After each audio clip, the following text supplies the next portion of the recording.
Yang Amat Berhormat Datuk Seri Muhammad Najib bin Tun Haji Abdul Razak, the Prime Minister of Malaysia.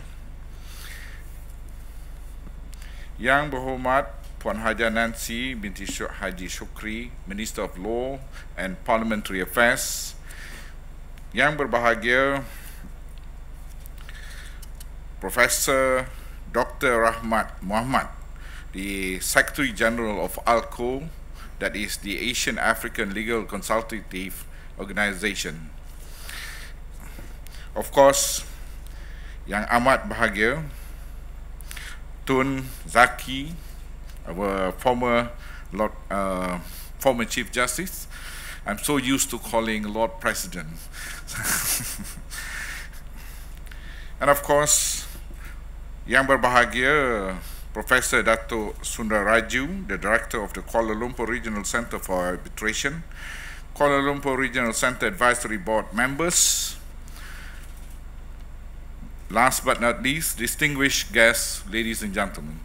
Assalamualaikum warahmatullahi wabarakatuh, and a very good evening to all of you.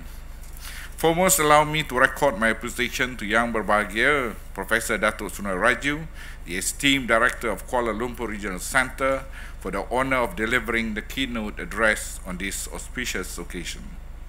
In my capacity as the Chairman of the Advisory Board of Kuala Lumpur Regional Centre, it is my further privilege to extend our warmest welcome and deepest appreciation to Yang Amat Berhormat Datuk Seri Muhammad Najib bin Tun Haji Abdul Razak, the Prime Minister of Malaysia, for gracing the official launch of the Kuala Lumpur Regional Centres for Arbitration new home at Bangunan Sulaiman. Bangunan Sulaiman was formerly the Sharia Court building. Ladies and gentlemen, in his welcome remarks, Professor Dato Sundar Raju set out the long, winding road taken by the Kuala Lumpur Regional Centre since its humble establishment in 1978 under the auspices of ALCO. Moving forward, new milestone should now be set for the Kuala Lumpur Regional Centre. International commercial arbitration is a competitive business, and the KLCA cannot afford to rest on its laurels. Distinguished ladies and gentlemen, the role of friendly arbitration under the auspices of the PCA or other bodies to settle disputes, including among states, should not be underestimated. The case leaves a proof that arbitration does not enable disputes to be settled amicably and peacefully in accordance with international law. Most importantly, it settles disputes with final and legally binding solutions that the parties are committed to accept. Admittedly, this optimistic view may be colored by Malaysia's own recent experience in the railway land arbitration between Malaysia and Singapore, which resulted in an award for Malaysia on the 30th of October this year. In view of this very important decision for Malaysia, allow me to take a few moments this evening to reflect upon its implications.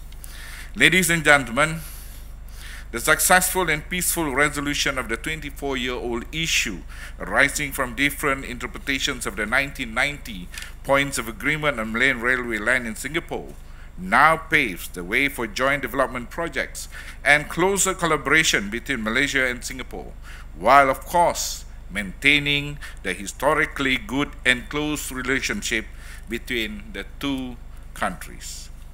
As considered by Yang Berbahagia Tan Sri Noor Muhammad Yaakob in his statement, the 2010 landmark land swap deal between Prime Minister Lee Hsien Loong and Yang Amat Berhormat Prime Minister Datuk Seri Muhammad Najib bin Tun Abdul Razak that broke the impasse was a win-win situation.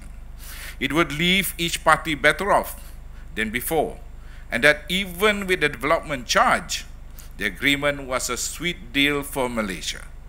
The arbitral tribunal, however, observed that the deal would have proved advantageous for Singapore, even if the development charge was not payable. That said, in my view of the 2010 supplemental terms and conditions to the 1990 POA were the better bargain for both Malaysia and Singapore. In the event, the award of the tribunal In that event, the award of the tribunal has saved the government of Malaysia a sum of 2.3 billion ringgit, which amounts to about 60% of the liability of Khazanah Nasional Berhad's shareholdings of MS Private Limited. Ladies and gentlemen, the award is owed in no small part to Yang Berhormat Prime Minister Datuk Seri Muhammad Najib bin Haji Abdul Razak. Naysayers doubted our chances to prevail through arbitral proceedings and advocated settlement. However, our Prime Minister stood fast by the Attorney General's Chamber's adamant stand not to concede and agreed to fight the case based on principle. It is no exaggeration to state that the Prime Minister was the only person who had confidence in his team. His confidence and trust in my chambers to lead these proceedings definitely went a long way to steel fraught nerves at the most tenuous of moments during proceedings in London. Nor is it an exaggeration to say that the great weight of responsibility of this task was not lifted from our shoulders until we had the award in our hands. Even then, it took a brave heart, but of course with shaking hands to open that all-important email bearing the news. My deepest appreciation also goes to the cooperation of the Malaysian witnesses, such as Yang Amat Bahagia Tun Daim Zainuddin, and of course Yang Berbahagia Tan Sri Noor Muhammad Yaakob. It was no small task for them to be asked to recall discussions held somewhat about 2 decades ago. My deepest gratitude also goes to the Khazanah team and our team of international legal experts for their unflagging support and cooperation throughout this whole process. In fact, one of them is here with us today, and that is, of course, ladies and gentlemen, Mr. Robert Volterra. Ladies and gentlemen, returning to the Kuala Lumpur Regional Center for Arbitration and its new milestones, it must be realized that the forthcoming conclusion of the host country agreement with the Permanent Court of Arbitration will not automatically mean that the parties will agree to arbitrate at the Kuala Lumpur Regional Center. In this regard, making it mandatory for parties to disputes to use Kuala Lumpur Regional Center under contracts entered into by the government will not overcome the resistance to such contractual clauses. Confidence in the Kuala Lumpur Regional Center must first be built and its independence maintained to attract people to use it.